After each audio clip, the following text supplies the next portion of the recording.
Halo, kita kembali lagi di channel Kamu Coding.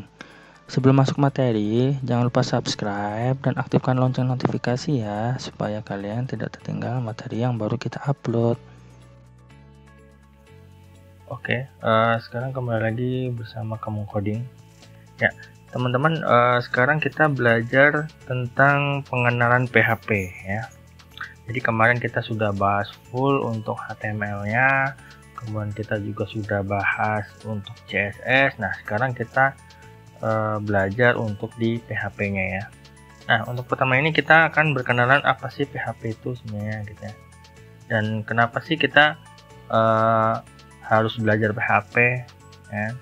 Nah, PHP itu kenapa harus belajar PHP? Karena di PHP itu relatif mudah untuk programmer pemula kayak gitu ya. Nah, kemudian kita juga cukup untuk menguasai HTML sama CSS saja dulu.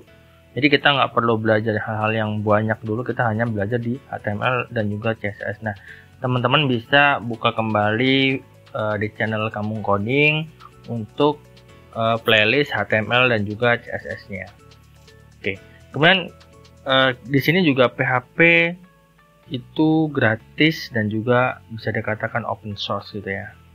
Jadi nggak usah khawatir, kalau yang lain kan semuanya kan hampir berbayar semuanya. Jadi untuk PHP ini lebih free kayak gitu ya. Nah, kemudian yang berikutnya itu adalah dukungan komunitas yang banyak. Nah, ini contohnya Stack Overflow gitu ya. Stack Overflow teman-teman juga udah pada tahu lah ya untuk programmer gitu ya. Stack Overflow ini untuk biasanya penyelesaian masalah codingan kita itu bisa dicari di Stack Overflow.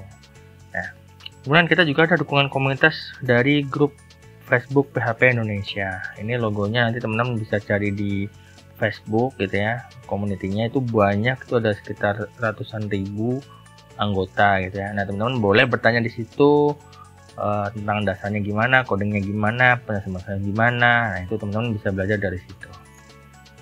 Nah, dan juga di PHP dokumentasinya itu sangat lengkap sekali, jadi tidak usah perlu mencari-cari, sebenarnya udah dokumentasinya udah lengkap sekali di website PHP-nya.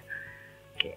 Nah, kemudian untuk PHP ini juga dibuat khusus untuk membuat web. Nah, kenapa gitu?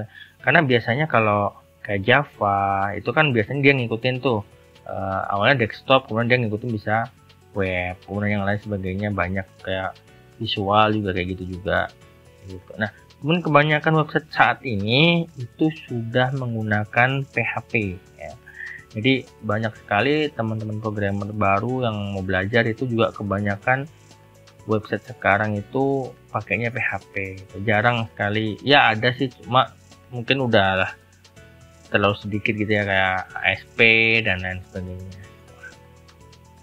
Nah, untuk kemudian untuk di PHP sendiri juga banyak kok website yang awalnya itu dibuat dengan PHP. Contoh nih Facebook. Ya memang walaupun sekarang sudah nggak pakai PHP, tapi tetap masih ada PHP-nya untuk di Facebook gitu. Wikipedia, Yahoo dan lain-lain. Ini awal mulanya juga dari PHP semuanya. Jadi jangan salah gitu ya. Untuk awal kita juga harus belajarnya PHP, baru nanti bisa berkembang untuk coding untuk yang lain. Nah, kemudian content management system yang menggunakan itu PHP itu banyak banget ya. Ini contohnya nih yang apa namanya, yang terkenal gitu ya, yang banyak dipakai sampai saat ini itu ada WordPress. Nah, teman udah nggak ini lagi lah ya. Kemudian Joomla, Drupal, Moodle. Nah, ini teman-teman nggak perlu bisa coding gitu ya, tinggal drop and drag ya kan, tempel sana tempel. Cuman kalau bisa coding itu lebih bagus lagi. Kenapa? Karena kan bisa mengcustom kode-kode yang ada di CMS ini sendiri kayak gitu. Nah, kemudian banyak kok framework dari PHP gitu ya. Ini ada, tapi ini udah nanti ketika teman-teman sudah belajar PHP yang dasar, nanti baru teman-teman beranjak ke frameworknya. Nah, banyak framework PHP itu contohnya ada 4 ya, ada masih banyak lagi. Ada CodeIgniter, bisa disebut orang-orang tuh CI, kemudian ada Laravel, kemudian Yi, Symfony dan lain sebagainya. Sebenarnya banyak banget framework yang untuk PHP ini kayak gitu. Nah, sebelum belajar PHP itu alangkah baiknya teman-teman sudah belajar materi ini dulu, yaitu HTML dan juga CSS. Nah, teman-teman bisa kok belajar di channel ini, itu ada playlist HTML dan juga playlist untuk CSS. Nanti teman-teman belajar dari dasar sampai bisa, nanti kita ada videonya semuanya. Oke. Nah, sebenarnya apa sih PHP itu gitu ya? PHP itu singkatan dari PHP Hypertext Preprocessor. Nah, ini dirancang untuk membangun web dinamis gitu ya. Nah, kemudian dia juga memiliki fungsi yang sama dengan ASP, CodeFusion atau Perl. Gitu.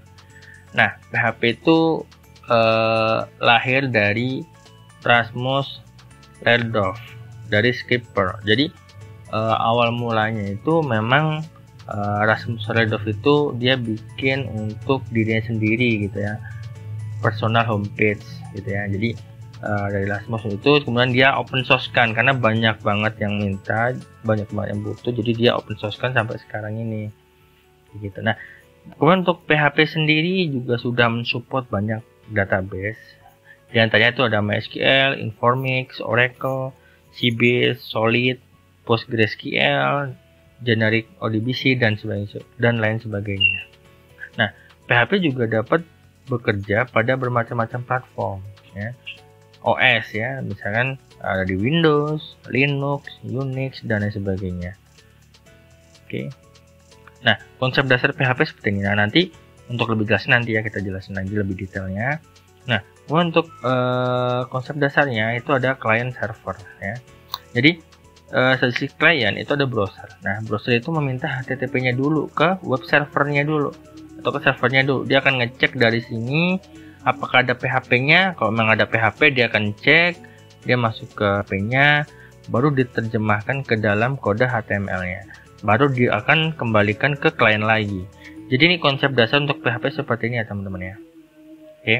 Nah, untuk karakteristik PHP ya, itu ada ekstensinya itu pasti .php ya. Jadi misalkan banyak lihat ekstensinya yang belakangnya itu titik PHP. Nah, itu dia ekstensi dari PHP.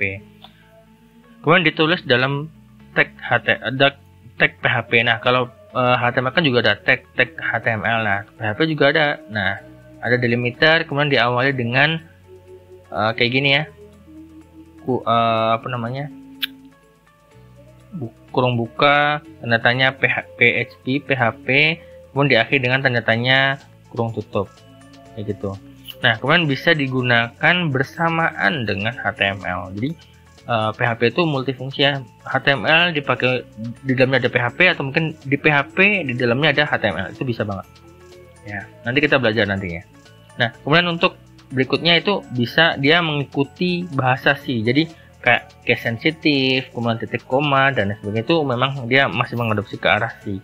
Mungkin kalau teman-teman banyak yang belajar gitu, jadi lebih paham gitu ya bahasa C gitu. Nah, komponen apa aja sih yang diperlukan untuk belajar PHP? Kita siapkan apa aja sih? Nah, untuk yang pertama itu kita ada siapkan untuk kode editornya. Nah, teman-teman sih bebas untuk mau pakai kode editor apapun, bebas. Di sini kita bisa pakai Notepad. Nah, Notepad ini udah terlalu ini banget ya. Kemudian Sublime Text, kemudian ada Visual Code, ataupun bebas teman-teman mau yang mana.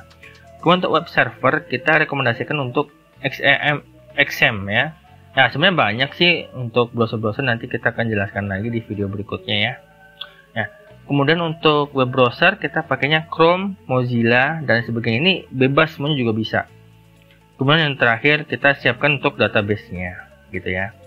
Jadi untuk database kita pakainya MySQL yang nanti kita akan belajar ya. Oke. Nah, itu aja sih penjelasan tentang pengenalan apa sih PHP itu, kenapa sih kita harus belajar PHP kayak gitu ya. Oke, bagi kalian yang ingin bertanya boleh kok curhat-curhat di kolom komentar di bawah ya teman-teman ya. Jangan lupa subscribe-nya, oke? Dan aktifkan lonceng notifikasi supaya kalian tidak tertinggal materi yang baru kita upload ya teman-teman ya. Oke, mungkin cukup sekian materi kali ini. Sampai jumpa di video berikutnya. Terima kasih.